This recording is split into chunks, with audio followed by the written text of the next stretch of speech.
Hey traders, let's take a moment to thank and feature one of our top sponsors, FX2 Funding. If you're looking to get funded, listen up. FX2 is offering traders the chance to trade with up to $200,000 in simulated capital and receive up to 85% of their results. If you're interested in getting started, use the link being dropped in the chat or the link down in the description below. If you pass the evaluation, you'll receive your feedback and gain access to your new account. FX2 allows traders access to a wide range of assets and allows traders to hold their trades over the weekend. FX2 is giving A1 Trading Show fans 15% off the evaluation fee if you use promo code A1Trading15. So if you'd like to learn more, again, use the link being dropped in the chat or the link down in the description below and use code A1Trading15 at checkout for a discount on any of their evaluations. Now back to the show. All right, guys, good morning. Welcome back to another live stream. Thank you for being here. Hope you're all doing well. I see got 150 people tuned in as we kick off today's news stream. Should be a pretty big one. We've got, we had durable goods this morning. Let me go ahead and refresh my screen here for you. We had durable goods come in kind of disappointing here this morning, 6.1% compared to forecasts. I'm sorry, minus 6.1%. There's a big difference there. Compared to forecasts of minus 4.9%, we also saw revisions lower as well on the previous. So durable goods came out a little bit disappointing here this morning. That's causing some volatility. If you're, if you're out here watching these charts this morning, you have oil is actually up, which is great for my position. S&P 500 is about flat on the day. You've got the dollar index about flat on the day, but coming back from what was kind of a bit of a sell-off here recently. So we'll continue to watch that. And then if you take a look here in terms of what we've got coming next, we've got CB consumer confidence coming out. Consumer confidence could be maybe the mover of the day. We'll have to watch. But again, that would be, if there's going to be something that moves the market today, my best guess would be it's probably going to be consumer confidence. So we'll keep an eye on this. And joining me on the show today, we're going to have a couple guests. We're going to have, of course, good old fashioned Frank. Frank's coming on here midstream. And then we'll also have Chris Pulver as well joining to add some commentary. So we got a pretty stacked lineup here today in terms of what we'll be doing. Again, I want to take a look at lots of different markets here today. So first of all, quick look at the Edge Finder's top setups page. Let me refresh this, make sure that we've got the latest stuff. Check this out. I've got positions already on gold and oil, both bullish positions that you guys probably saw me open up yesterday. I shared that on all my socials as well as within the VIP group that I went long gold and oil.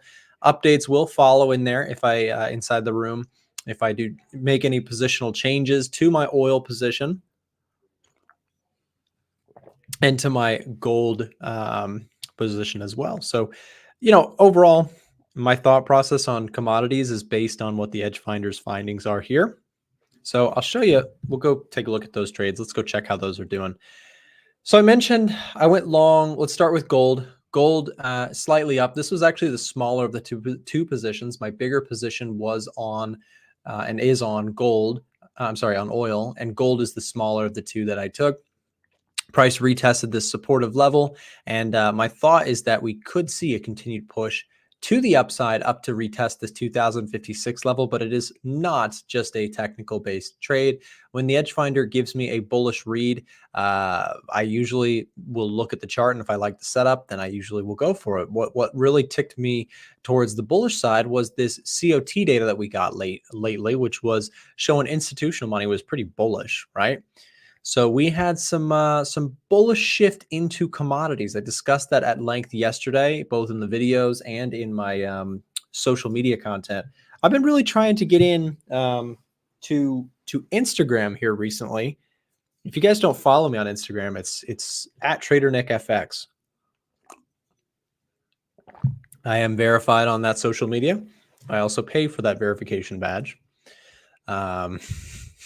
I pay for it because I don't want people, well, first of all, I'm not famous enough to just get verified without paying for it. So let me get that out of the way. But second of all, I also pay for it because I don't want people to get scammed by fake Trader Nicks. And I think You know, I got to say, a couple years back, there were fake profiles of me everywhere, and there still are, but it seems like a lot less anecdotally. And it also seems like a lot less people are sending me DMs that they got scammed by some random profile with my pictures on it. So I'm really happy that Instagram and Twitter and all those pages have really taken the extra steps to make verification badges more readily accessible. That's been a huge, huge win. So cheers to that. It's a really good thing because people are getting scammed left, right, and center. They still are by fake profiles, sadly. Anyways, so the gold position is going well so far. Let's go back here for a second to the chart. So let me go ahead and get over here. So here's the gold position. I don't know why where did my entry and exit, my long position go? Here's the actual trade. I'll show you real quick. I have GLD open. This is the ETF that tracks gold. And so I do have this position open. We're up $350, but you know, this is actually the least exciting of the trades here today. US oil is flying high, and this one's kind of the moneymaker this week. We're up $4,000 on US oil. Now, I feel like a broken record when I explain these trades. So let me say this, as I said, you know, when I finally caught a runner on the S&P 500. If you guys saw me do that back in November. Before that, I took like 2 or 3 losses trying to catch the entry. So when I point out that this is my 3rd entry, please understand with context, I took some L's trying to find a oil bullish position. I think I was right. I think we still have more room to the upside on oil. That's my opinion. But my context here for you, which is very important if you're a trader, it's not about, you know, how is your winners doing? Like, what are you doing to get into these sorts of trades? How are you managing risk to survive the drawdowns while you wait? Because if you don't think drawdowns happen to the best of best, I'm not the best of the best trader in the world, right? I wouldn't claim that. I'm not, you know, if I was the best of the best, wouldn't I be managing a quadrillion dollars? Like, I don't really want that lifestyle and stress. But I do make money trading, and with context, every trader that makes money has to deal with not making money, has to deal with losing streaks and drawdowns, good, bads, the ugly. So I finally caught this move on oil. I've been really patient for it. You know, when I first mentioned I was getting long gold and oil, I actually had a lot of people who were saying, thanks for the signal, I'm going to go short. Here's something crazy, guys. So when I have a losing streak and I hear that comment, that is like my beacon of hope. When people start saying, I'm just going to do the opposite of what Nick is saying, that usually signals to me 9 times out of 10, that's a signal that I'm towards the end of my drawdown. And the reality behind that is simply because people just, you know, they get overly confident that somebody is right all the time. And they also get overly confident that someone is wrong all the time. So was I wrong a couple of times getting into an oil trade? Absolutely. I took a couple losses getting into this trade, but at the end of the day, it doesn't matter. I was able to get my full size. This is my full position size on oil, and we're up $4,200 so far. It's not over. It could come all the way back. I'm not risk-free at all, right? I still have risk on the table here if oil comes shooting back the other direction. But that is my point. When everybody starts saying, you know, oh, fade this person's trades, and I'm not just saying me, because people love to do it about a million people on social media. Just be careful with that, right? If you think like someone is always right or someone is always wrong, you are completely incorrect. Everybody is right sometimes. Everybody is wrong sometimes. What separates profitable traders from unprofitable ones is how you manage both sides of that equation. What do you do when you're right? What do you do when you're wrong? How do you manage risk so that you don't lose your butt when things are going poorly?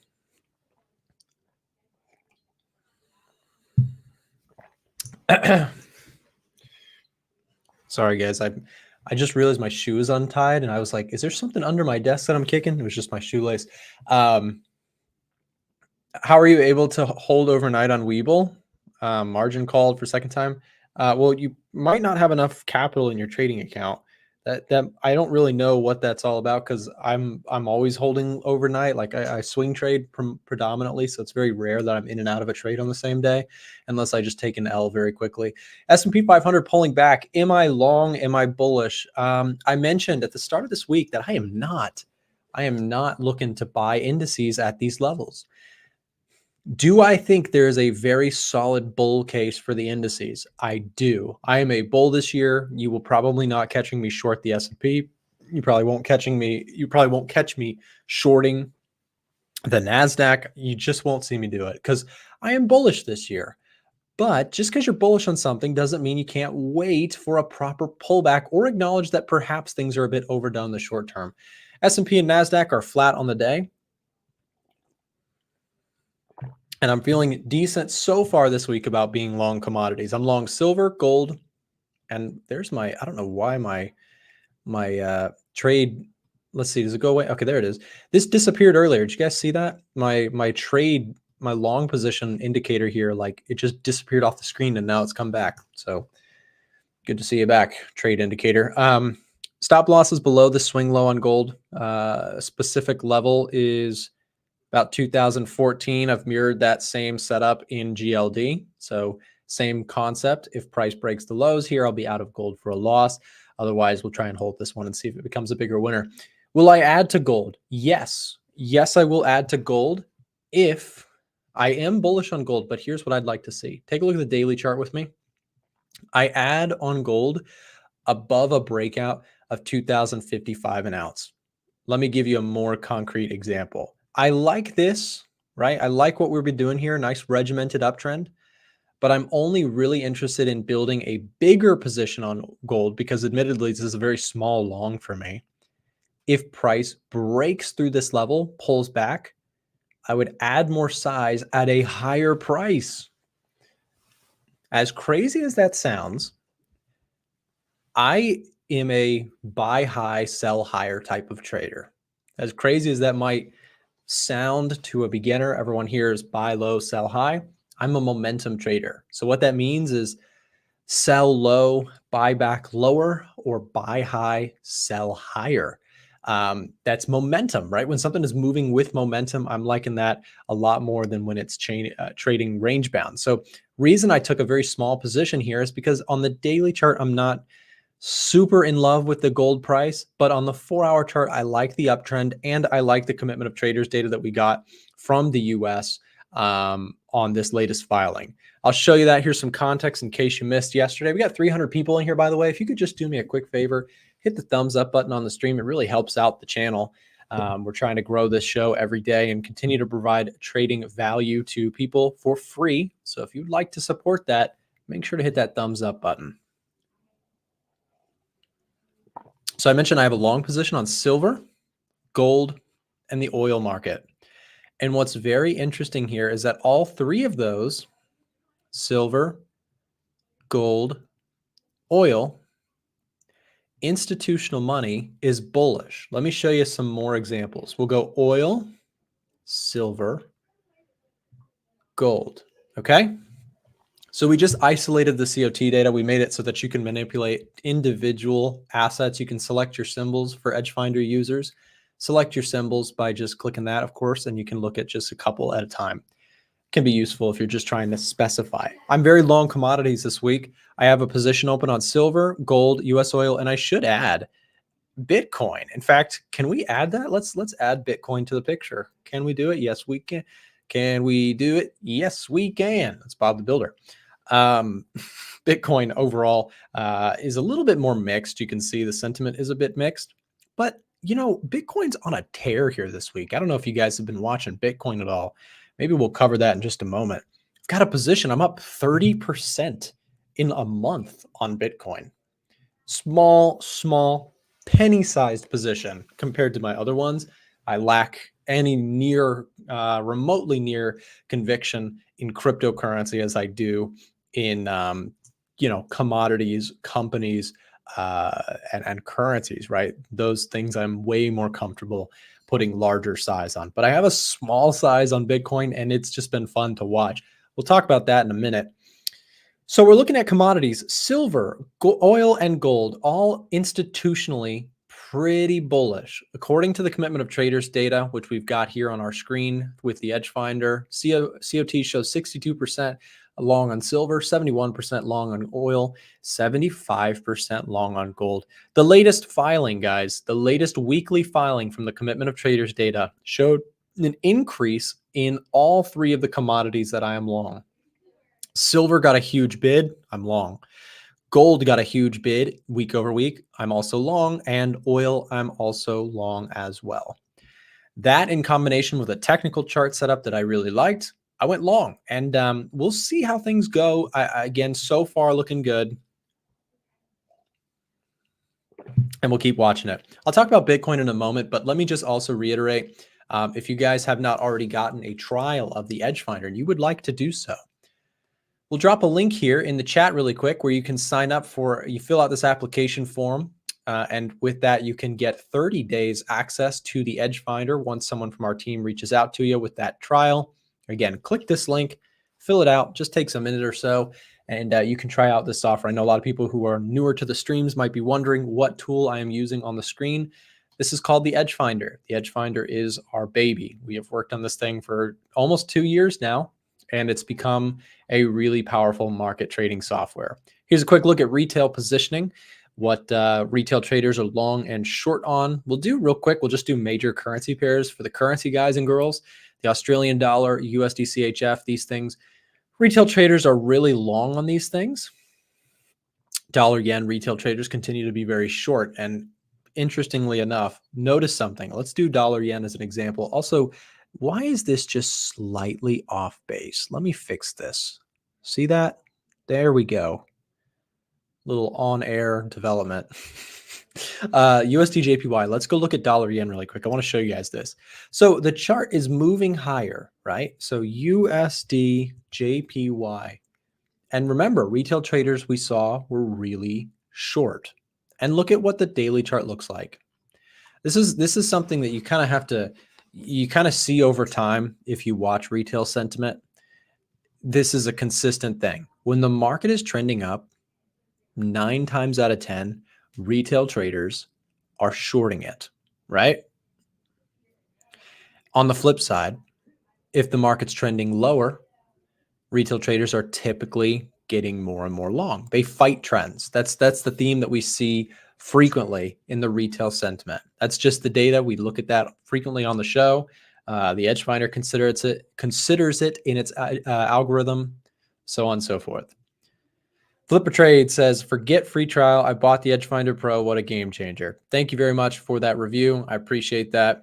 It absolutely is a game changer. I candidly say this. I think it's a tool that every trader should use. If you are somebody who is looking to go beyond just simple technical charts, if you actually want to use market data, we are a team of traders who are fundamentally based, and we are constantly looking to add data to our own trading. And so by purchasing a copy of our tool, candidly, you are buying into our passion project. We've been at this for, well, getting close to a decade now, which is scary for me to say, because I always hear, traders who have been like, oh, I've been doing this for 25, 35 years. And I'm like, that's becoming me. But I will say this, I do not, overstate this at all. I genuinely believe that this tool is a game changer for most traders who are not using the market data.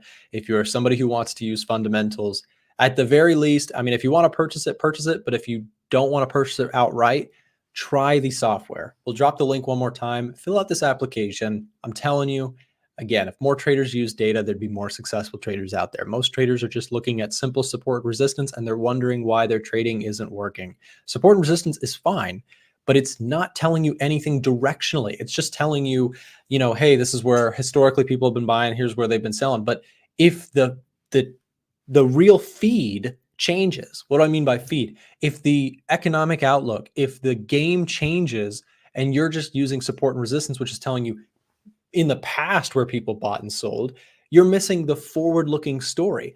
The forward-looking story is the fundamentals, right? The fundamentals are the forward-looking story. That is where we are going. That is where we're heading. That's how we get direction.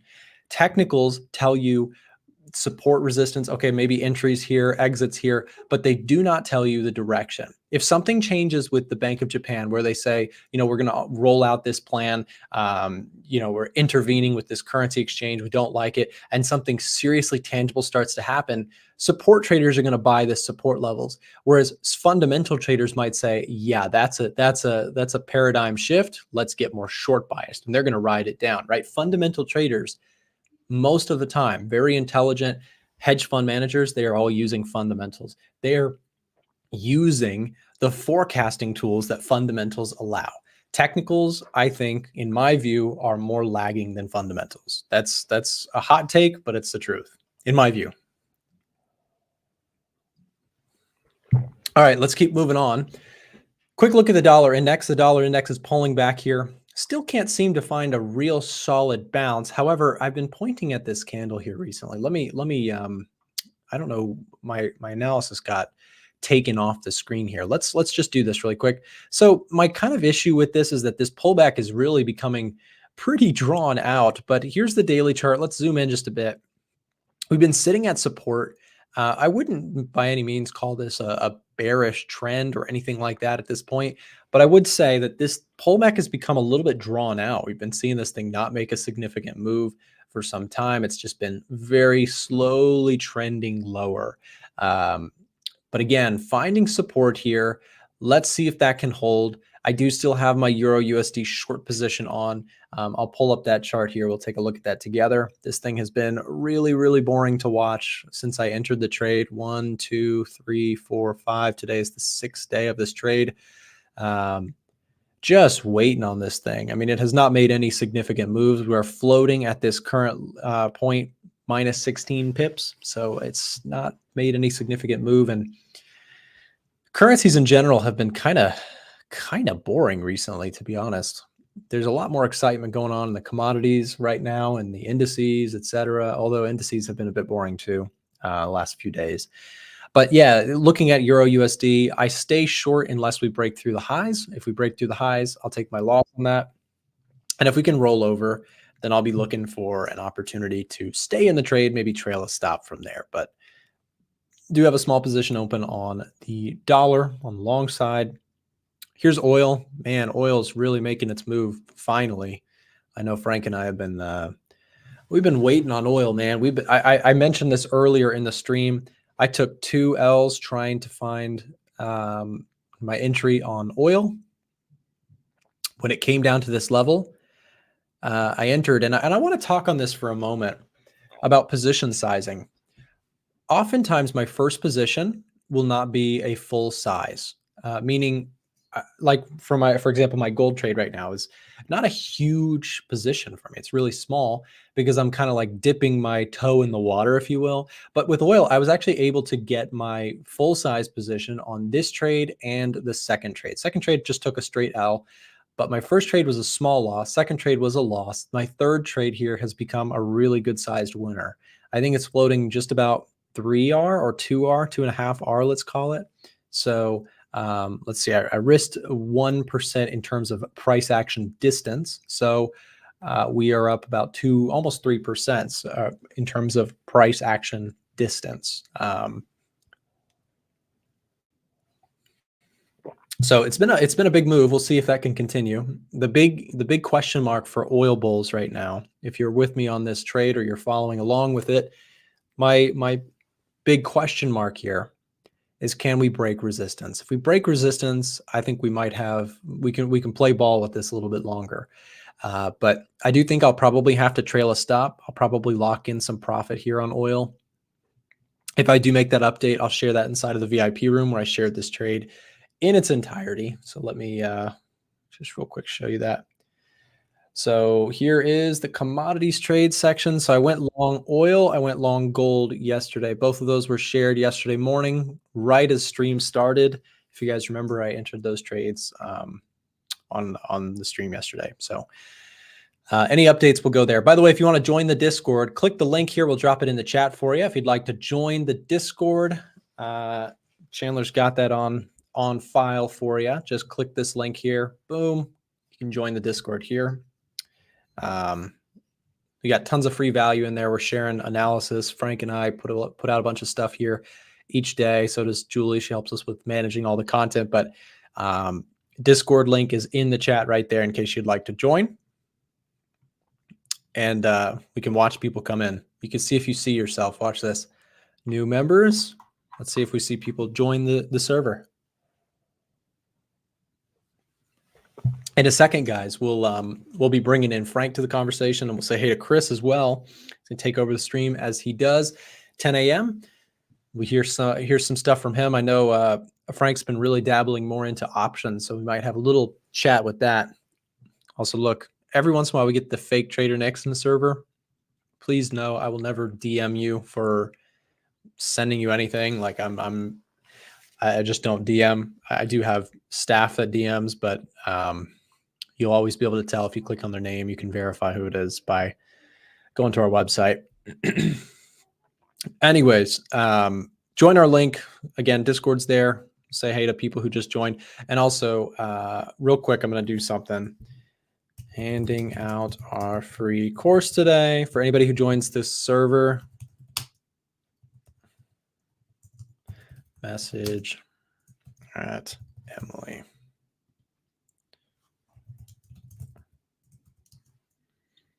Okay. For those of you guys who just joined, message Emily if you want our free course. We're handing that out. It's a technical and fundamental based course. So if you're somebody who is struggling with fundamentals or struggling to really grasp how you can use them to, kind of better your trading, make sure to click this. Just send Emily a message. This is her real profile, Emily_A1 Trading. Send her a DM. Let her know that you are you're looking for the free course, and she'll give that to you. Again, she's handing it out for free. So there it is.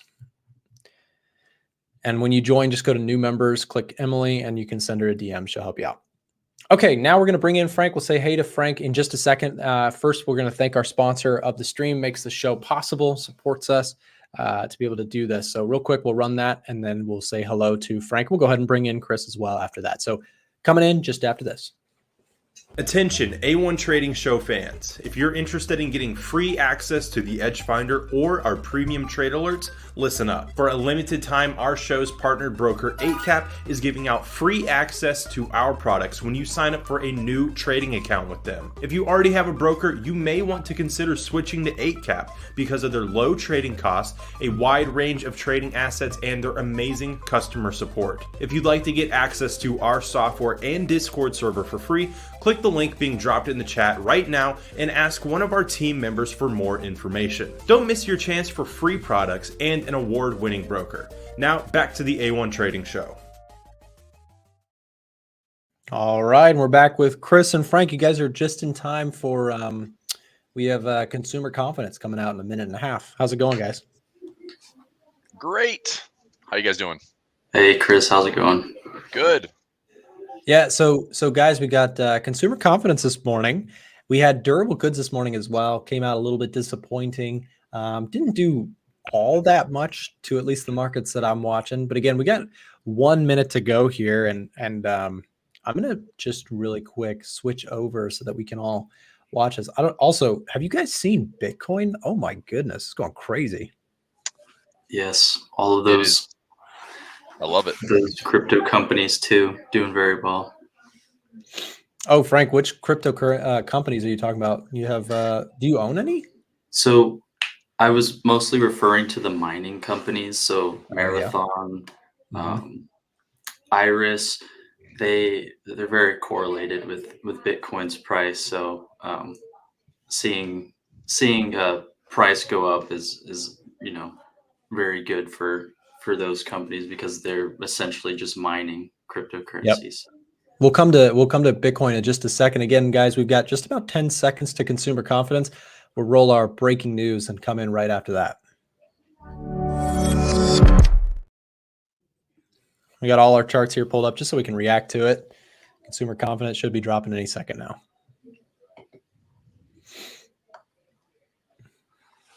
All right, NAS and SPX just got an immediate boost there, just slightly. Euro up, gold up. It's down. Consumer confidence came in lower. Okay, so consumer confidence. big thing about consumer confidence is it is a cool indicator. It's kind of a forward-looking indicator. If you ask a bajillion people, hey, how are you feeling about your finances and your personal spending? That's pretty lead indicator stuff. So kind of cool to see. But again, came out just a little bit cool here. Revisions lower on the previous one also. So kind of a mixed reaction here. Indices bouncing slightly. Dollar index shot lower, came back up. Dow is down. Euro is down. Pound is down. Gold is slightly down. And oil just slightly off those highs. But I don't know. I just kind of an interesting mixed reaction. What do you guys think about the number? Is there anything there to hold on to? I think it's going to be next week. Next week, non-farm. The week after that, CPI, PPI. We're getting through, month of February. I think there's going to be some earnings hangover kind of lingering in the markets. We've had a blowout earnings season with just big vertical moves. It was a wild season, and I don't know. I mean, I'm looking at the same charts you guys are, and I've got a lot of divergence indicators on my indexes, and I think a correction is nigh. I think we're going to get one pretty soon. Again, I say correction like literally 3 to 5%, maybe 5 to 8%. It's technically due, and I'm just curious. As always, it's like, what's the catalyst, right? I mean, the market doesn't like to go down without having something drag it lower, have a reason to attach to it. So that's what I'm curious of, like, what is the timing? The dollar index, I mean, yesterday's session, I literally set a chart alarm above and below the dollar. I'm not really willing to take any trades on dollar pairs until I see that chart alarm go off one way or the other. So yeah, the dollar's been pretty quiet, Chris. And the other thing I wanted to point out is I'm totally with you on the indices. I think that there's a pullback that's due.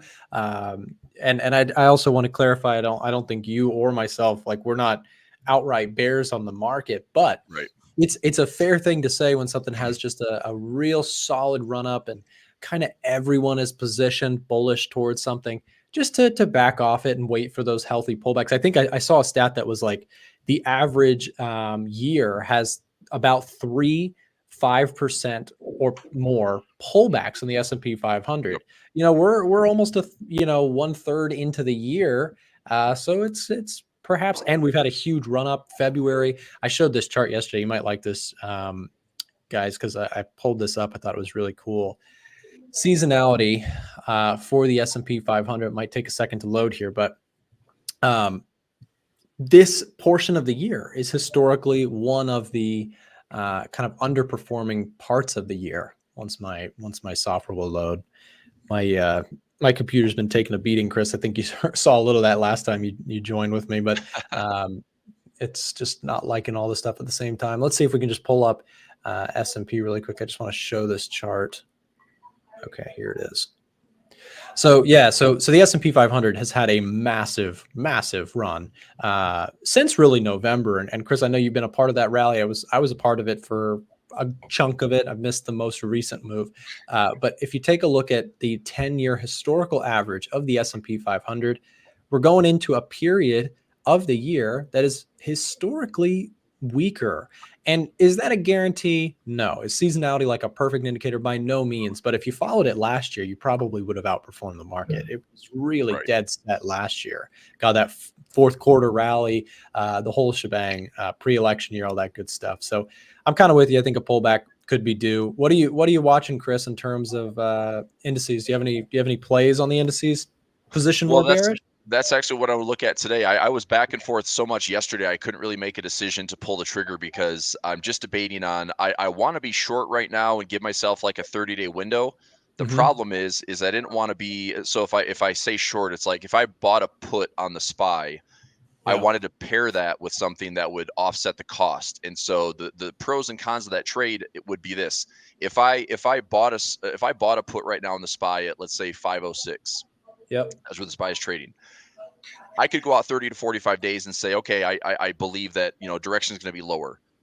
Two ways that hurts me is if we just stay where we are for the next 2 or 3 weeks, like the time value works against me. If I don't get a big move enough to cover the cost of my trade, because going out 30 to 45 days will be an expensive option. So anyway, I was literally back and forth all morning. Do you sell a put as well? that was my point. Is I was going to look Yeah. at a debit spread and actually do a, I could do a long the put at 506, and then I Yep. could, I could sell a put at 500 or 495, but it wasn't the payoff that I wanted. I would essentially, pay 5 to get 10, which I net 5, so it's a 1-to-1. Does that make sense?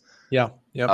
And plus, if I want to get the full credit out of that sell option, I've got to wait for expiration. And when you're just simply long the option, time works in your favor if it goes quickly. Right. So I was talking about it this morning in a session I just finished. Maybe my best play would be to look at a long option and go out maybe 30 to 45 days and then sell something, but also, can I show my screen and actually walk through this? Yeah, absolutely. This might be kind of helpful. Okay. So as an example, if I did, this is just going to be a hypothetical trade, but we're trading at 506. I think we're going to drift a little bit lower. The confirmation of me is below this trend line, but if I did like a 506 put, okay, so 506 put, and this would be a buy to open. What I'd like to look at is if I did, let's say like let's look at this level here. If I go out like 40 days, 45, maybe 45 days, and I could do like the 485. Yep. This would be another put, and this one would be a sell to open. Let's actually price this one out. And what I could do is I could take the trade as is. So I could buy the 506, sell the 485. I want to see what that's going to cost me, because this is a $21 window. So let's take a look at it right here. If I get in the SPY, let's have a look at this trade here. Let's go into trade. So if I went out, let's check the timestamps here. 30 to 45 days, like April 5th, April 19th. Those are the big expirations I'd be looking for. I'll go April 5th and see what that price is out to be. I'm going to keep this font up here. So if I buy a put right now at 506, and then against that, I want to sell a 485, and my delta's okay. If I wanted more premium, I could sell like the 490. That's not a bad spot. Let me do that. But if I looked at the 480, I'm going to talk through this whole trade really quickly. So 480. So I would buy the 506, I would sell the 480. That gives me $21 of potential profit. Okay, so you can see here, if is my screen, can you see my numbers enough, or do you want me to make them bigger? We can see it. Okay. So if I am correct, then the nice thing on this trade is my payout is $2,100 for a max loss of around 540. So the most I can lose is what I pay for the debit. So that's a pretty good reward to risk. What I would think is, if I'm right directionally, I can probably just close out the long put side. And what I'll do with this 480 is turn this into a bull put spread. So it's a little bit more complicated, where if time goes if time works in my favor and I'm right directionally, then I just take as much profit out of this as I can. And instead of leaving a naked put, which is super expensive and it's going to tie up a bunch of buying power, what I do instead is I buy this put here, and this is my expiration at the 480. And if I close out that long call, what I then do is then I add in this. I add in a buy put at 475 and creates a bull put spread.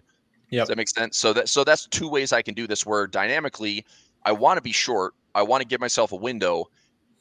I just don't want to sit. If I just did this trade only, I'd have to wait all the way to expiration for me to see my max profit, because the deltas are going to change. If price goes this way, this delta goes from a 12 delta to probably a 20 or 25 delta, and these, the sell levels change, and this becomes more of a negative position for me. So anyway, I was just thinking about it all day yesterday.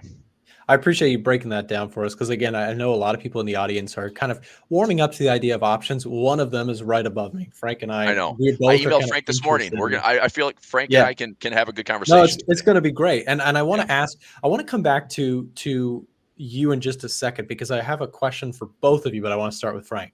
So this morning, we got two numbers. We got consumer confidence came out unexpectedly worse than expected here. Right. And durable goods orders. So Frank and Chris, this is fascinating. For a little while, there was this regime in the market where bad news made the market rally. Why? Because bad news meant the Fed would chill out and they would start to look to cut rates. But now we've seen a recent paradigm shift where bad news seems to spook the market, and good news, they say, oh, well, rate cuts are still coming, but this economy looks great. So I guess, Frank, question for you on the indices. Do these numbers, do you subscribe to that too? Do you think that these poor numbers or these disappointing numbers, again, there's still more stuff to happen. We have PCE this week, but do you kind of agree with the market selling off a little bit on these numbers? And perhaps do you agree also that the market is due for a bit more of a pullback? So I do think these have an impact. Yeah. And now that the narrative has kind of switched where we're at the peak, according to the Fed, of interest rates. We're expecting lower rates in the future. Now it's about how's the economy doing. So a negative or even a miss in durable goods is like a miss in productivity. Seeing lower consumer confidence, these are negative signs for the economy. So I think it will impact indices in such a way to where it's not bullish. So, I don't know if it's Frank, real quick, necessarily I'll let you share your screen while you talk. I didn't want to stop you, but if you share your screen, you're looking at the S&P 500. Do you think that there's do you think this caused a bigger pullback, or you kind of, and if so, where do you see it going to? I don't think this in general will cause a bigger pullback. I'm Okay. also with Chris in that next week there's more news. Later this week there's more news. We have PCE, which is inflation. We have NFP next week, just a huge labor statistic that we have to pay attention to. I think this is building up and possibly suggesting, you know, worse numbers for those categories. And if we do see that next week, I think we're due for a bigger pullback. And we've been talking for partly this year that the markets have become way overextended to the upside. So we know that the market has to pull back at some point. And this sort of news event that we'll see in the future, in the near future, is probably going to be one of those catalysts. And if not, you just have to keep remaining cautiously bullish because the market still goes up. It's still in an uptrend. We're still waiting on, what could bring this down. And I don't want to be the one on the sidelines saying, oh, it's overextended. Let's short. And then the market keeps going higher, or it's overextended. I'm not going to do anything. Which is why I like Chris's ideas on options. Although I don't fully understand his debit spread, just because options is still very new to me. I understand sort of what he's trying to do, which is defining risk and making sure you can still make money, even when the trade, if it goes against you, you can still opt out. Exactly. And I like that. I was just going to add to you there, Frank. I like too that, you pointed out, you both answered a really important thing here. Today's number, yeah, it matters, but the dollar's trading higher on two red numbers. So the point, however, is that I think it defaults back to the bigger stuff that is to come. The market is really paying attention to the upcoming stuff, as you mentioned, as Chris mentioned. And so now I want to ask Chris the same question, because so you have these options plays that you're planning out, but maybe defend just for a second the bearish thesis in the short term. What's your thought process on what could be? Is it simply just a sentiment trade? Is it a economic figures are coming out a little weak? What are your thoughts? What's the reason behind the short term bearishness you've got, Chris? One of my favorite indicators is just screaming at me, overbought divergent. So this is what you can see right here. Nick, you'll appreciate this. This is one That's of some Rob Rob Booker Booker's stuff. classic Maxville I divergence, know right? that. We've all seen it. If anybody's been a follower the last decade, this indicator's been awesome. So I mean, I've used the same settings I've used in Forex, the same settings I've used in stocks. I've used this for years. You go back to daily, weekly charts. We've had tops and bottoms called and formed very quickly after this indicator prints. So what this is, I'll bring up this chart here because it's a little bit easier to see. So I'll show you the subgraph. So it's printing on my chart, but what it essentially makes up is if we are getting price going higher, okay, and we're getting overbought conditions, this is a relative strength index and this is a momentum oscillator. So a couple of things you look at here is price is making higher highs, momentum is disagreeing. That's divergence. We're also doing that from an overbought position with also hidden bearish divergence on the relative strength. again, just purely technical. I understand that the markets can capitulate a little bit higher. We might go a little bit longer to the upside, but after NVIDIA earnings, I think the market just cools down a little bit. I think it's going to be a struggle to just keep pushing at the pace we've been pushing. Therefore, I think what we just experienced in the markets is we had this bigger move in implied volatility, and I think that's going to be shrinking.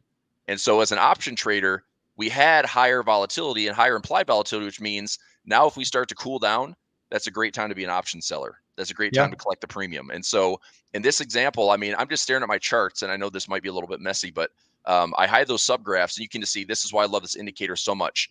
It represents everything that I like to see. I know that calling tops and bottoms can be very tricky, but in the event that this indicator prints, it anticipates those highs and lows so well that if you really want to wait for confirmation, just do this. Boom. Wait for that trend line to break, and that's your confirmation to get short in the SPY. That's your confirmation to get short on the Qs. And here's the review. It's like you can see it just as we just kept blowing through these highs end of the year and into January to kick off this year's melt up. SPY's printing overbought conditions with divergence. Go to the Dow Jones, printing overbought conditions with divergence. Go to the Qs, overbought conditions with divergence. The only one that hasn't done that is the Russell, right? And this is another interesting situation where it's like, are the small caps going to catch up and actually outperform the S&P or outperform the Qs? If they do that, they've got to get above 205. If they can't, then we're still in chop. We're still in this choppy zone, but the other major indexes have stretched a lot. And on that note, we mentioned Bitcoin earlier. Bitcoin's doing the exact same thing. We just had one here and we just blew off these levels. Now, you know, same thing here. This was a good correction going into the SEC announcement where we had the approved ETFs, overbought conditions with divergence, and it was a buy the rumor, sell the news. But here we are on that rip again.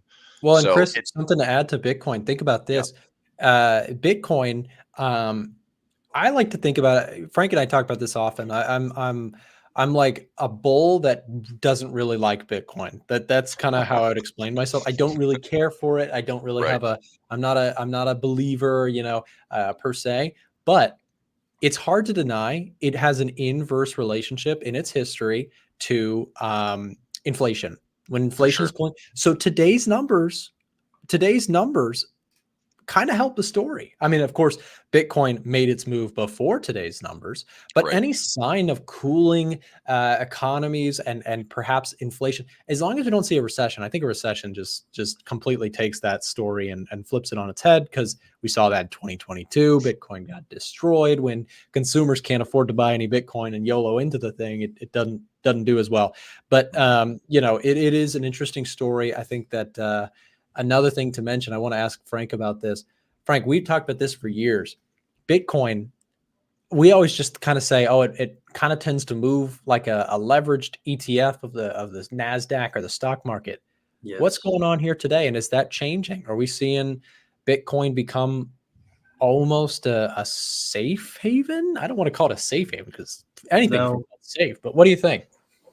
No, I don't think it's a safe haven. And I also don't necessarily think it's moving with the markets today, although, you know, the markets are, I guess, slightly up, but I don't think this has anything to do with it.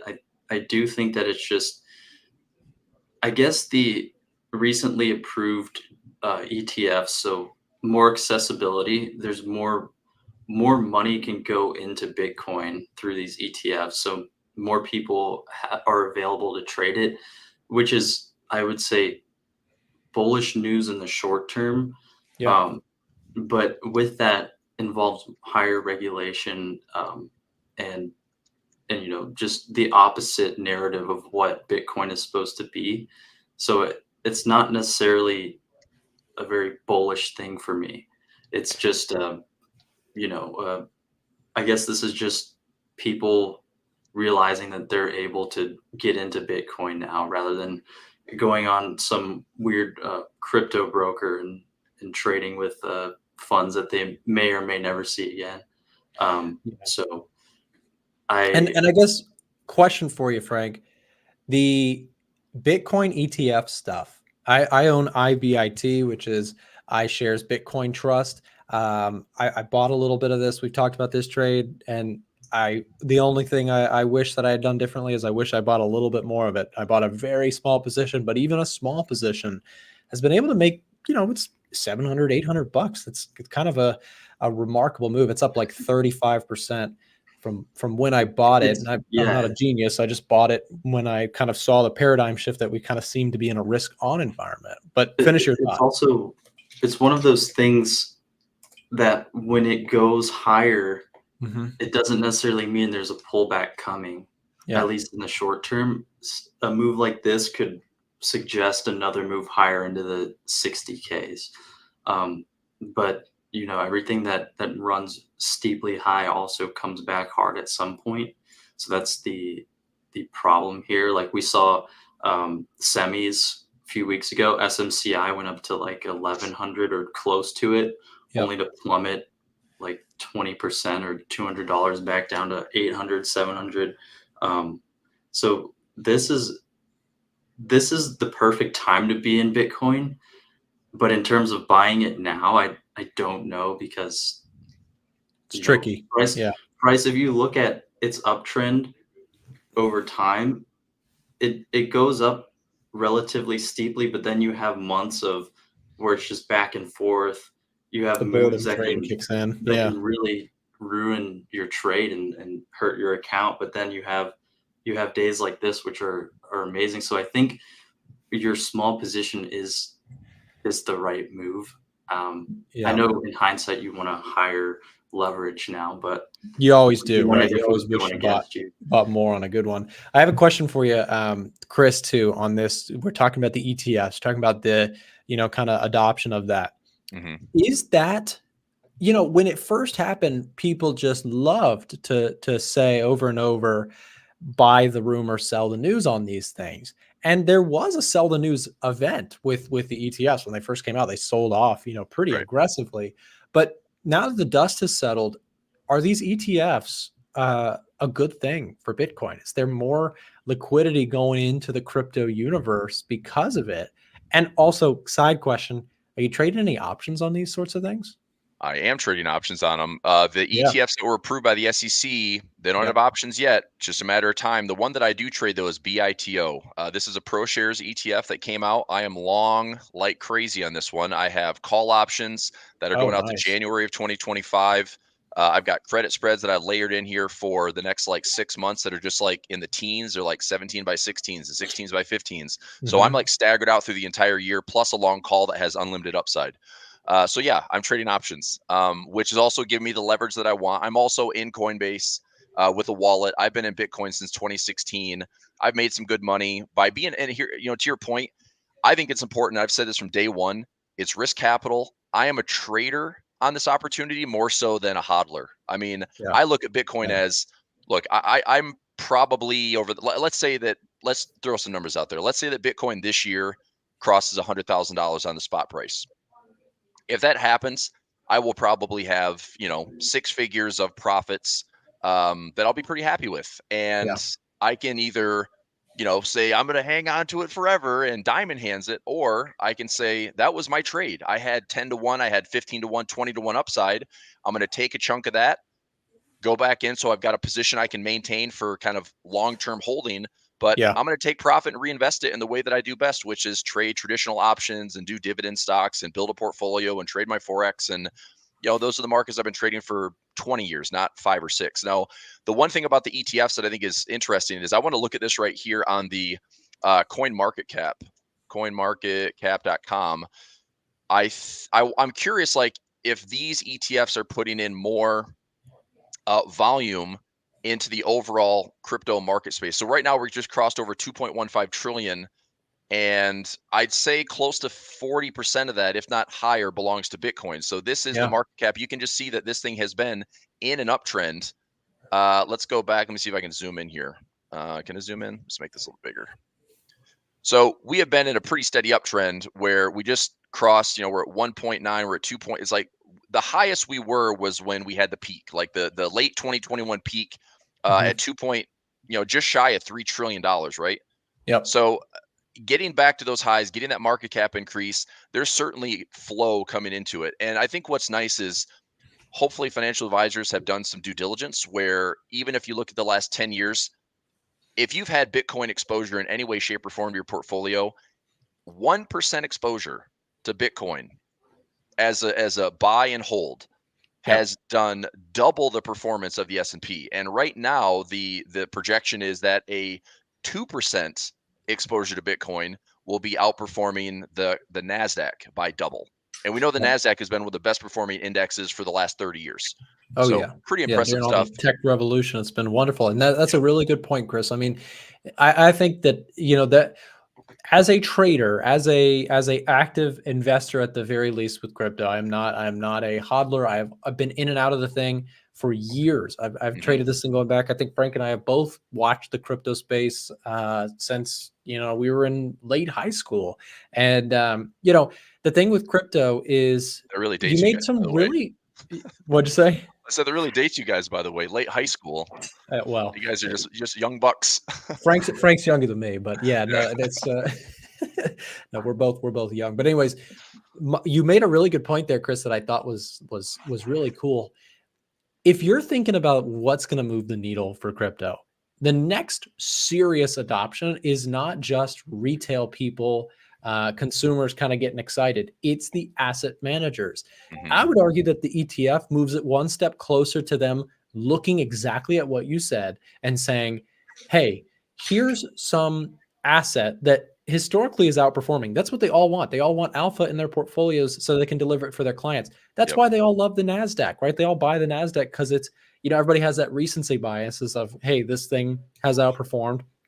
Let's own it. Bitcoin is that potential alpha that's going to be tempting to a lot of investors. And if there's just a slight adoption into institutional portfolios, managing it, as our generation starts to get a little older and they are okay with that being in their 401k, or they're okay with that being in their investment portfolios. It's an interesting thing to watch because our generation cares more about Bitcoin, it seems, than like gold and, physical things. So it's, I don't know. It's interesting. Frank, what do you think about that? Do you think that's the, do you think our generation is more accommodating towards a Bitcoin, and does that have any effect on over the years how that could impact markets? I think they're way more accommodating than any other generation. Yeah. That's pretty obvious, but I don't know in the long term how things will pan out. I think also there's some hype around the halving, which won't really, if it's anything like a stock split, it's not going to change the value of Bitcoin. It'll change the price, but its quantity will be essentially cut in half. So I think Bitcoin plays into a lot of hype. Crypto just plays into a lot of hype. There's still so many unknowns. I think over time, as technology improves, obviously things are going to be looking better for cryptocurrencies in general. And I think at that point, there's a chance for it to be accepted among everyone. But once we get to that point, Bitcoin's already going to be way too valuable. Now is the speculative time to invest and just say, like, this is what I'm going to hold on to for years and hope that adoption phase comes. Like, I've been holding Bitcoin and Ethereum since like 2020, and I saw the ups and downs, and for the most time that I've held it, the most amount of time in my position, I've been in drawdown. So it's like you want to be comfortable with what you may lose, but it's just like any other trade or any other investment. You take it, and then you if it's so speculative, such as like Bitcoin and Ethereum and whatever, you just hold on to it, and essentially you're hoping for the best. So this is this could be adopted at some point. I know a lot of companies use cryptocurrency now for transactions, but it will have major ups and downs up until I feel like it becomes more stable among people, and it'll be way more valuable at that point. So now is the time to guess, which will either severely hurt you or like make you lots of money. So yep, it's a high risk, high reward kind of trade, kind of investment. So of course, caution to anybody who's interested in that stuff. But I'm going to step out here. I'm going to also, Frank, we can give Chris the floor here for a little bit. Let him do his thing. You're welcome to stay if you want to, but I'm gonna move on and get started on some other stuff here today. Chris, you've got the floor. People who are listening, let me also just remind you, if you don't already subscribe to Chris Pulver, here is his YouTube channel. He puts out content of his own. If you'd like to follow more along with his options ideas and things like that, he's got his own Discord channel. All that stuff will be covered in a minute. Chris, you got the show. We'll see you next time. Thanks for the conversation. Thanks, Nick. Chris. Frank, I was going to ask, you want to stick around a little bit? I can for a little bit. My laptop is close to dying, but okay, let's go until it dies.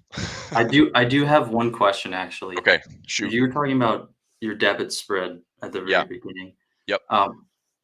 My question for that is it better to wait to see what happens, I guess, this week and sort of make that decision next week? Or is it worse off for you? Because I guess wherever prices could change the way things are like your options are going to cost.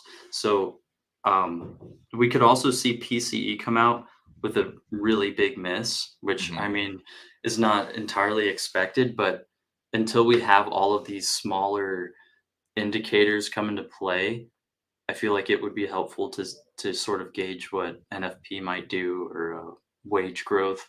So what is your take? Like, do you think waiting on it could be a good idea, or do you think that, you know, this debit spread that you want to take should be taken like within the next day or two? Well, I'll answer that question by telling you I just took the trade. Okay. So I, as we were talking this morning, I just posted this trade in my trading room. So this is exactly what I did with it, and I'll walk you through it again. I know that, and this is like definitely more like I'm thinking kind of 2 or 3 steps ahead, because I'm looking at it this way. I think that based on what I see technically, I know that there might be enough news rolling in the next couple of days or the next couple of weeks as we get through. You know, this is an interesting, week because we have a leap year. So it's like we get an extra day in February. We have March that kicks off March 1, but there's no non-farm payroll. So you wait to the 8th. I still look at this as we have that huge gap right here in NVIDIA that I think gets filled, and that pushes down to like 497. So I'll tell you what trade I just did. You can see it posted here. So I bought a 507 put, and against that I sold a 480. So I took this in several accounts, and the debit was anywhere between like 595 and 610. So that's roughly what I'm at right now. If price on the SPY goes up a little bit, it's going to change the price of my option. But here's what I'm looking at. This is why I was struggling yesterday when I was in the live session, is I just couldn't find a trade that I thought, you would email me this morning about, long strangles and long straddles. And so that's what I wanted to say. Let's look at that and evaluate that. And then you can tell me like what you think the pros and cons are, because I look at this trade the following way. If I go into, let me get like a fresh account here. So I'll just use this one so we have no positions on. But if I trade the SPY, I went out to April 5th for this reason. Okay. I think if we're going to start to see the market turn over, I'm looking at truthfully the bear move happening within the next maybe 2 weeks. Okay. If I go out to April 5th, that's 38 days. That's a full month and change of trading. As far as being on the long option side, if I'm long a put and I want a bearish move, I want time, like I want the move to happen pretty quickly. And so if it happens within the next couple of weeks, that 507.50 put is going to work in my favor very quickly. If we come back and fill the NVIDIA gap, for example, if we fill that NVIDIA gap right here all the way down to like 497, my 507.50 put is going to be worth like $10+. Okay. So I should be able to grab some profit from that. And I don't necessarily have to hold on to it all the way down thinking we have this massive move. I mean, truthfully, like I said, healthy bear or healthy bull markets could just have 3, 4, 5% corrections. Let's get it. Let's get like a 3, 4, 5% move to the downside. And then we'll see if the market's eager to buy the dip. But what I looked at was just strictly from the setup. I'm giving myself enough time for the long option, and I want to sell something against it, because if all I did was if all I bought was that 507 put, it's going to cost me $7.40, which means that I need to basically see the SPY get below $500 before I'm getting any profit on this trade, any profit on the trade. Okay. So even if it goes down to fill that 497, you know, that's going to change this option trade. So real value is going to be sitting around $10, which means I still have $2.50 to $3 of value on this trade. And if you want me to type this out as I'm going and thinking through it, let's do that together. So I'm at Yeah, 507.50 long put, and it's going to be, I'll just say it's a 745 debit. Okay. So my break even point, let's just round that up and say it's 750. So my break even on the SPY long put is 500. Okay. Following that?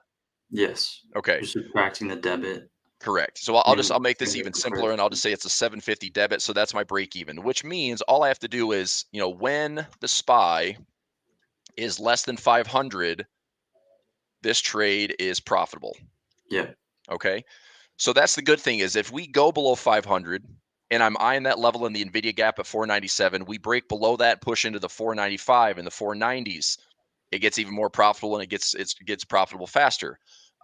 So I also looked at the level of, okay, if I thought the market was willing to bounce, that 480 point, the 480 point's a great spot because that's previous all-time highs that we crossed around that like late December and January push.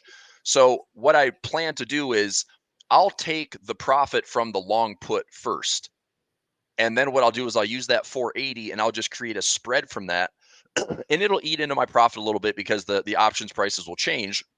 But that way, at least I define the risk where I'm not just sitting with a naked put where it's going to, you know, tie up about $25,000 of my buying power. So let me just break this all down. If I do the 507 as is, my break even's roughly, you know, 500 on the SPY. If I then sell against that, the 480, okay, the 480, I'm not collecting a lot of premium for that. I'm selling it for $1.42. But what's nice is I just reduce my debit now to $6, which changes my break-even price. Now, if I want to make this trade profitable, you just have to get to 501. Exactly. So by adding the 480 sell put, okay, my break-even is 501.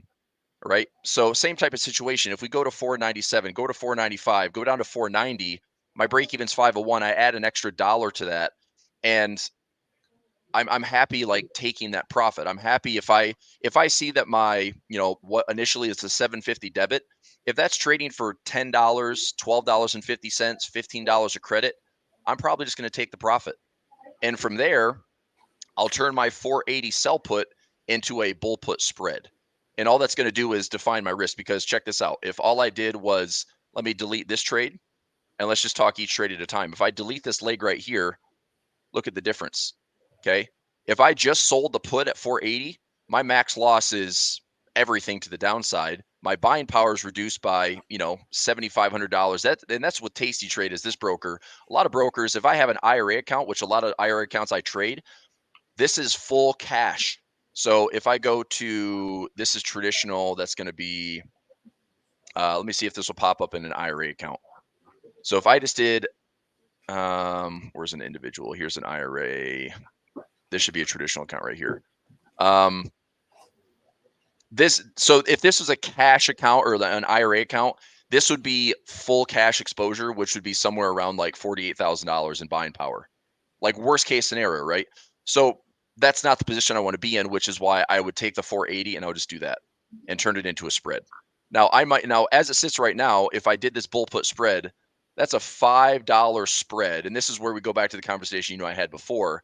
If this is a $5 spread, I'm only getting 30 cents for that trade. So it does me no good to take the trade now.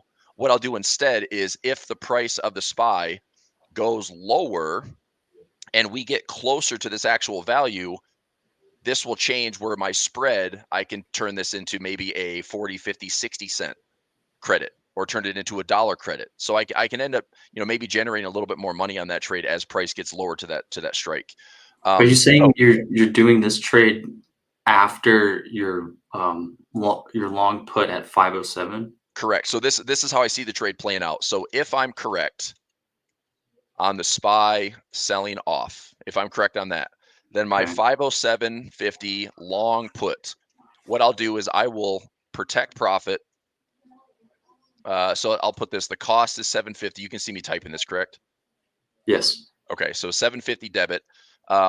If I see, let's say $5 to $10 profit, I'll close. Okay. Then I'll add a buy put, and that would be probably at a 475 to 470 Okay. to spread the 480 sell put. So it's an added leg to my trade, because all I'm trying to do is tighten up the risk, where I don't need to be on the hook for a naked put. I don't need to be on the hook for an assignment if the SPY just, goes down and blows through 480. So to spread it, to define my risk, I'll add that put, and the net result might be this. I might end up collecting, let's say, and this is just the scenario here, but let's say that I have, $10 profit on the long put. Okay. And then I create the 480 by, let's say, 475 bull put spread, which is a credit spread. And I can do that for literally like 25 cents credit or better. That means that I protected profit on the long put. I'm still looking good, where price would have to still continue to drop dramatically by April 5th in order for me to get assigned or have any type of risk or loss on that trade.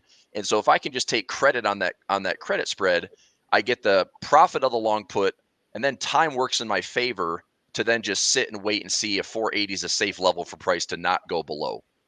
Does this mean you're risking $4.75 based on your spread and the credit you would Yes. gather, I guess? That is correct. And so, and again, that's a lot of risk on the spread, because like you said, if all I did was collect 25 cents, I'd have 25 cents profit, would be 25 cents max profit. Now, obviously, I'd like to say I'm going to make more credit than that, but if all I did was make 25 cents max profit, 475 is going to be my max risk. But again, think about this. If I didn't have a spread and I had just a naked put, my risk is unlimited all the way to zero, right? So there's a lot more risk in that assignment of price blowing through my sell put level. So I'm just going to define it. And the good thing is, it's like the probability wise, let's go to the chart for a second. If we go back to the chart and we drop all the way to 480, and this is happening like in the next 38 days. If this happens, if we go to 480, we have to see the market sell off by 5.25% in the next 38 calendar days, which that between week to week, it's only going to be like 20 trading days.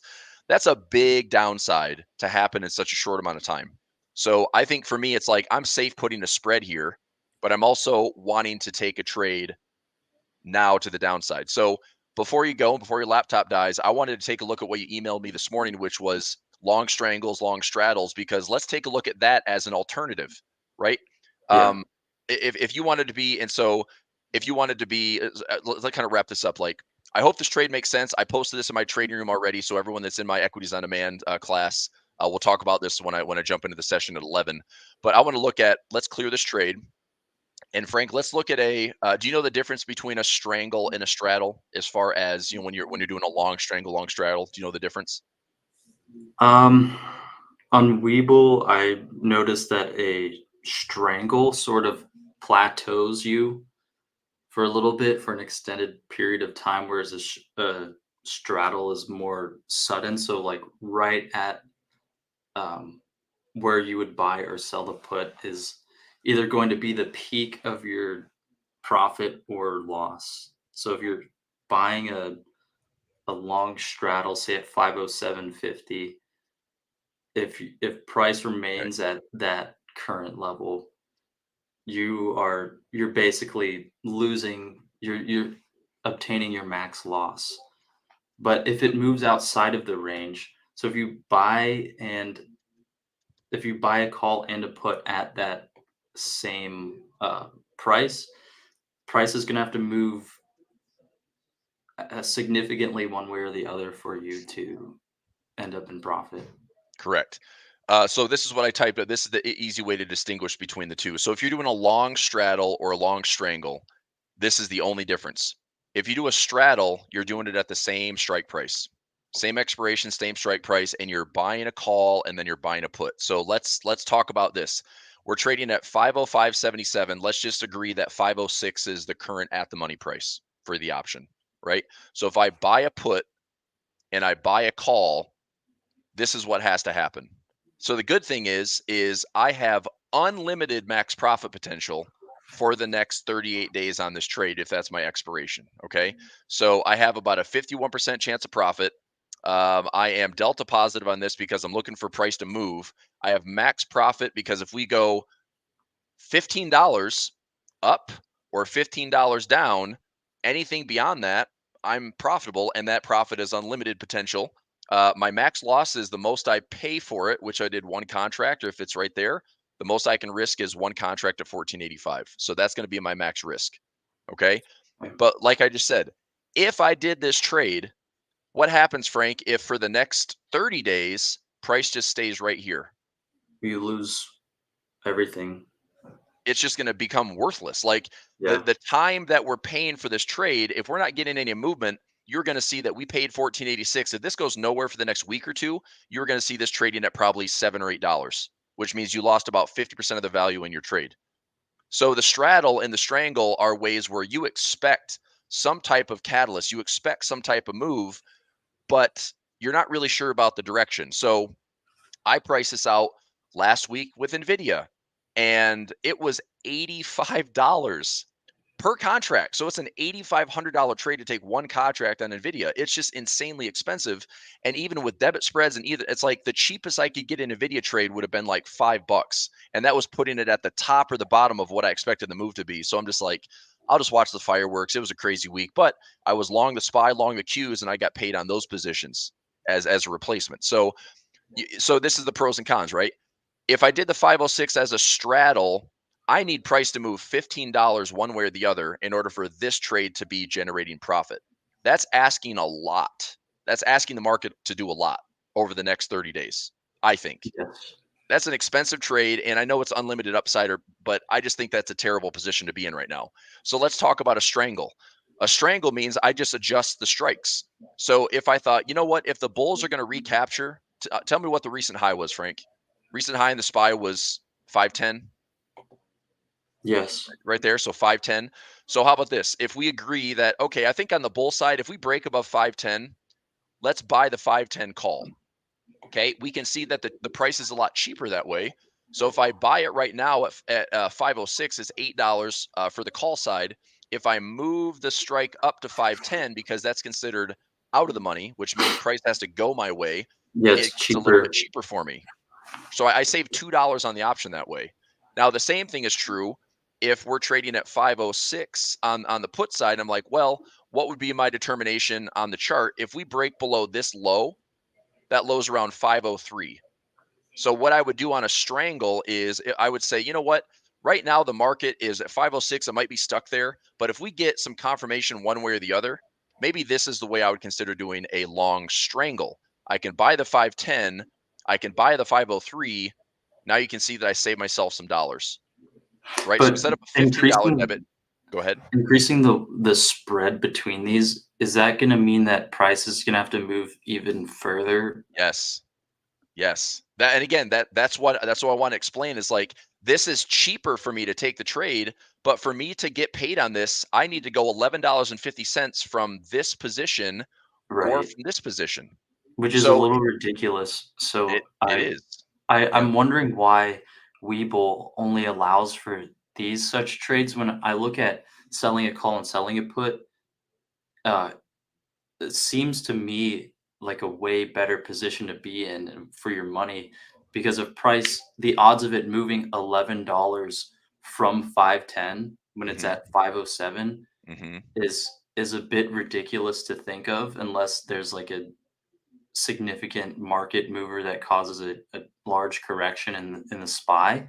Right. So why would limiting you to only like long contracts on buys and puts be better for someone who's just starting out than the other way around? Like selling these two at say at 507 sounds like a much better position to be in than buying two at the same price.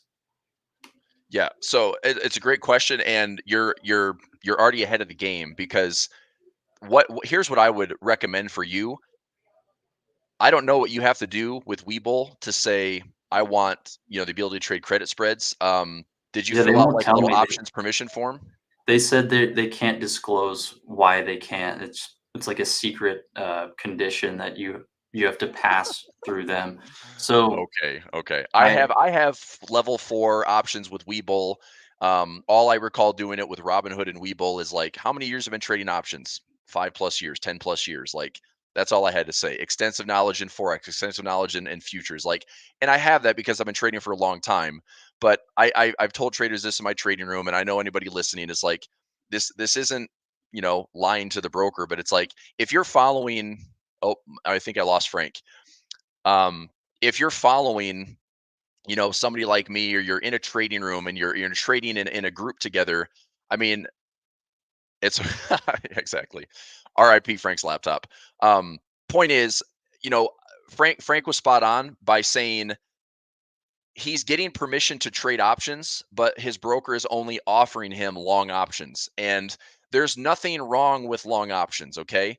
But what I'm trying to show here is, just like Frank was pointing out, it's expensive to trade long options. Now, the nice thing is, if Frank took a trade here with the strangle, the most he can lose is $11.57. That's the most he can lose. So it's defined risk. It's easier for the broker. It's easier for the trader to say, like, well, all I'm going to risk on this is what I pay for it. And so this really twisted mindset of like, well, I can just take a long call. I can just take a long put, and I can just, pay $1, pay $2. Why does everybody think right now that zero DTE is so popular? That's 0 days to expiration. If we look at something today, okay, so let's look at this. This is where the market has been going the last year. 40+% of option volume is coming in single day expirations for these indexes. So if I look at today's expiration, today's the 27th. It's already almost 11 a.m. Eastern time. So I want you to see how cheap it is, right? How cheap it is to buy an option today. And this is probably why most brokers are just saying, oh, yeah, Frank, thank you for signing up for options. We'll give you permission to trade long this, long this, long this, long this. And what Frank is really getting at, and what we're going to show, is selling options, you have a lot more ways to make money. Buying options, you can still make a lot of money, and it's incredible, but you have to be right on direction, and you've got to be right within a certain time period, and you've got to be right with the price moving far enough to cover the cost of what you paid for the trade. And those three things are never working in your favor as a long option trader. So what's nice is this: we have major news coming in the next few weeks. All right. And there will be catalysts, and we will see the SPY and the Qs. They'll have days where they move, $5, $6, $7 in a single day. And those are perfect days for a long option trader to focus on something day to day.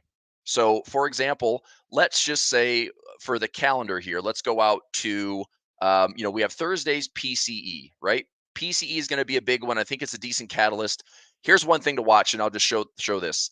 And Frank, if you're checking this out, or Nick and the team, it's like, I love having these conversations, and especially when it comes to like, somebody learning, and, me being able to teach somebody and just kind of walk through logically.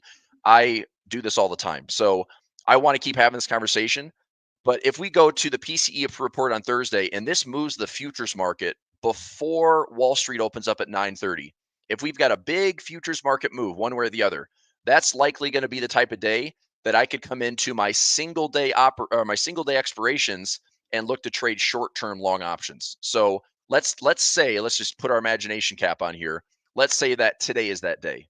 Let's say that we had PCE, it's a big miss or it's a big hit, and the market's moving like crazy. So we would come into an options chain, and this is our same day expiration.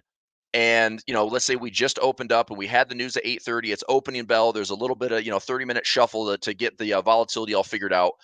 But I would say this: I would expect the market to maybe give us like a $3, $4, $5 move, maybe more. And so if I'm trading right now at 506 and I'm expecting that $3, $4, $5 move, what's nice about this is if I did a 506, if I buy a call at 506 and I think the market's going up, it only costs me 75 cents. And if I get a $3 move in the instrument, that's a $3 move that I paid 75 cents for. That could also, let's say that I get that movement, right? So if I draw this out, let's say that I buy, this would be a zero DTE long call for 75 cents debit. Okay. And then the SPY let's say we get a move of $3 in our favor, right? So my option goes from a 75-cent debit to then showing a value of maybe, $2.50 to $3 real value. Okay. So think about this. If I paid 75 cents, so I pay 75 cents on the debit, and then I close for a $3 credit, that's a net profit of $2.25. Now, I don't know how many of you out there trade any instrument out there, but in a single day, that's a pretty nice return, right? I pay 75, I walk away with 225. So what's the math there? If I get 225 net profit out of a 75-cent debit, I just made a 300% gain. 300% gain on one trade for a day. That's incredible. But notice how I built that trade up of why would I take the trade? How would I justify getting in that trade? It's all about timing, right? Today, there's no real catalyst to get the market to move $4, $5, $6. PCE on Thursday, maybe there is. Non-farm payroll the 8th, maybe there is. CPI and PPI the week after, maybe there is. So when I'm trading long options, that's the type of stuff that I personally am looking at. I want to see the market have reasons to move, not just day to day. Because I have some interesting statistics that go back, 30, 40 years. Most of the time, the market's going to move around half to 1%.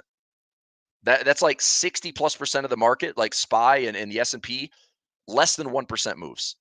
Then you get about a 15% window where you get your 1 to 2% move. And then even less than that's about 5% where you get your outliers at 2 to 3+%. Those are the big days. Those are the days that you can absolutely make a fortune with having those long options pay just an unlimited amount.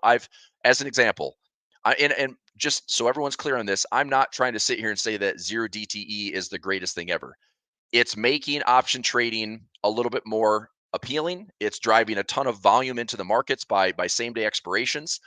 But what I'm saying is, as a long options trader, if you have to trade long options, the best time to do it is when there is a catalyst in the market. If there's nothing really major to drive the markets, you're kind of wasting your money and you're getting stuck by overpaying for premium. And the one thing you're threatened by with 0 DTE is any type of change in your underlying asset in the wrong direction, you can see your P&L fluctuate very quickly. So traders look at this and you're like, well, I'm only paying 75 cents. I can risk that. But your 75 cents in literally minutes could be 75 cents of what you paid for it. It can go down to 35 cents very quickly. It can go to 0 within an hour or close to it, right?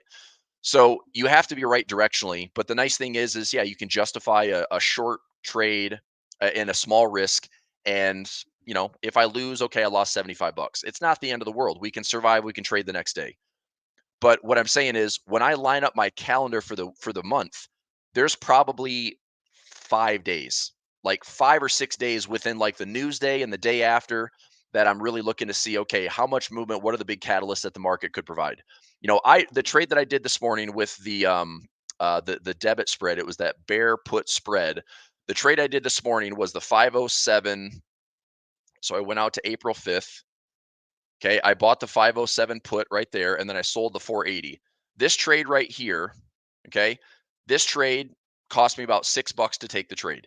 But the nice thing is if I'm right and price does drop a decent amount, I know that the most I can risk on the trade is what I paid for it, which is around $6. But I have potential to gain, if we go down to 495, we go down to 490, we break 490, I'm going to be looking at $15, $16, $17 worth of long put profit, which means I take, a $6 risk and turn it into $1,000 of profit. So I can protect myself that way. And I also buy myself a little bit more time where I don't need it to happen today. I'm giving myself a window where over the next 38 calendar days, the next 20 some trading days, if I'm right directionally in any way, shape, or form as we end February, get into March, that trade can become profitable.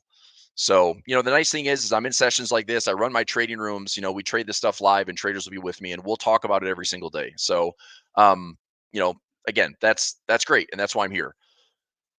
So I wanted to share this. I've got a couple minutes. I'm going to switch gears and I'm going to jump into my trading room here in just a minute. But I know we talked a lot of options, and I don't want, hey, this Chris guy comes on to our A1 session and runs his own YouTube channel and has his Discord and everything. But I don't want to be like, oh, this guy just talks about options.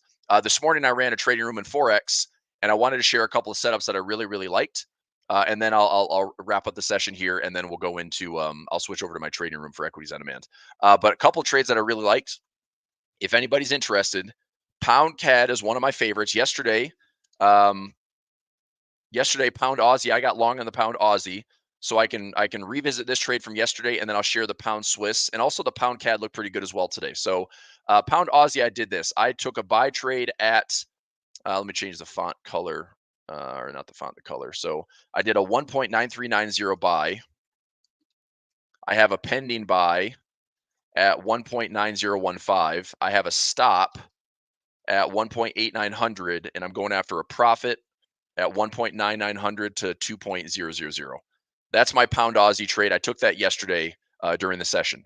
So the reason I traded this yesterday was it's on the Edge Finder. It's one of the top picks. I initially looked at the trade this way. If we go high, low, lower, high, lower, low, that's why I want to buy another position around 9,000.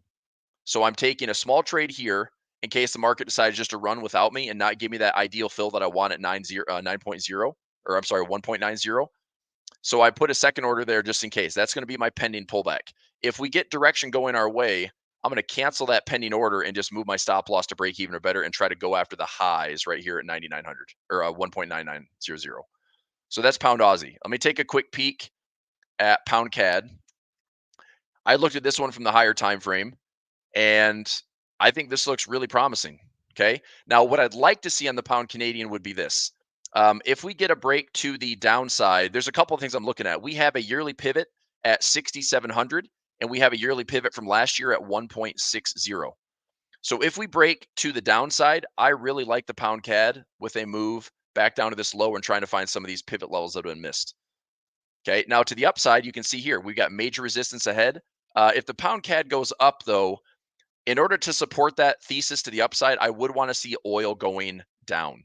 If oil's going up, I'm a little bit more hesitant to say I'm going pound CAD long. Okay. If oil's going down, then sure, I can take the long position. I can justify that trade because the CAD should correlate closer to oil than the pound.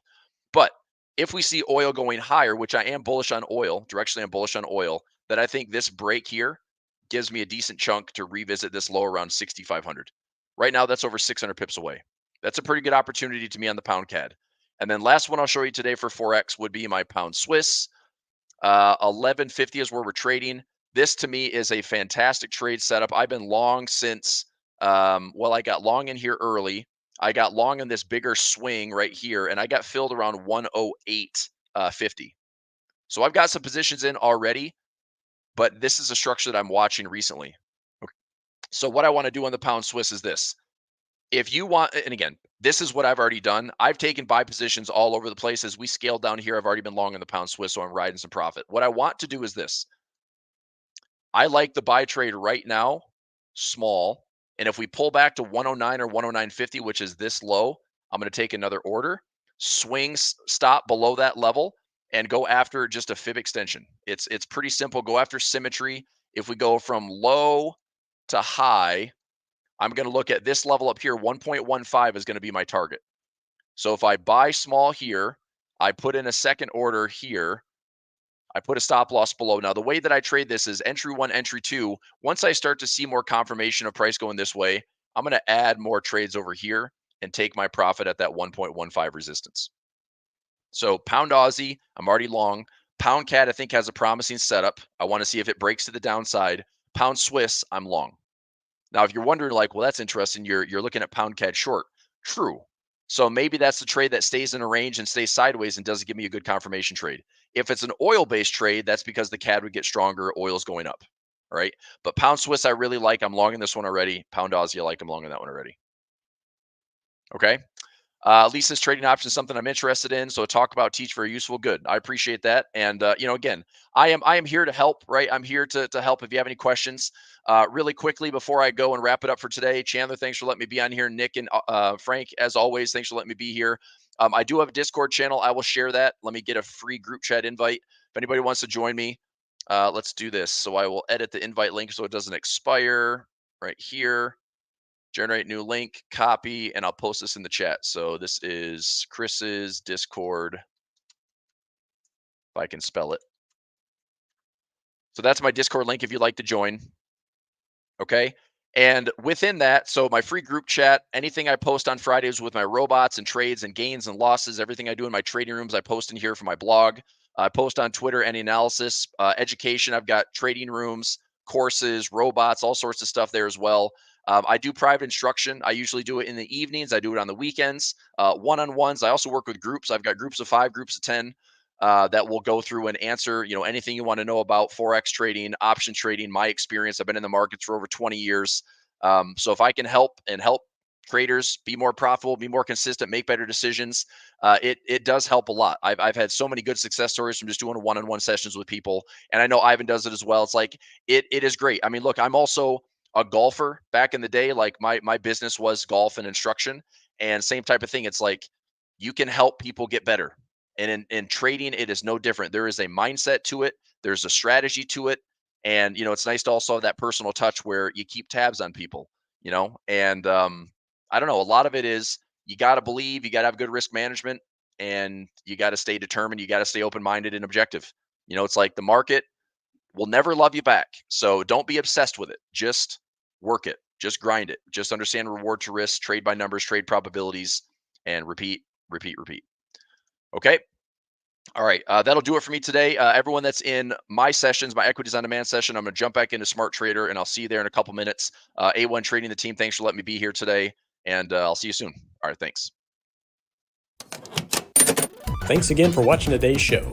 Our goal at A1 Trading is to continue to share free value to our audience through daily videos and articles, keeping you up to date with the latest market coverage. If you enjoy our content, make sure to subscribe for more. From all of us at A1 Trading, have a great day, and we'll see you next time.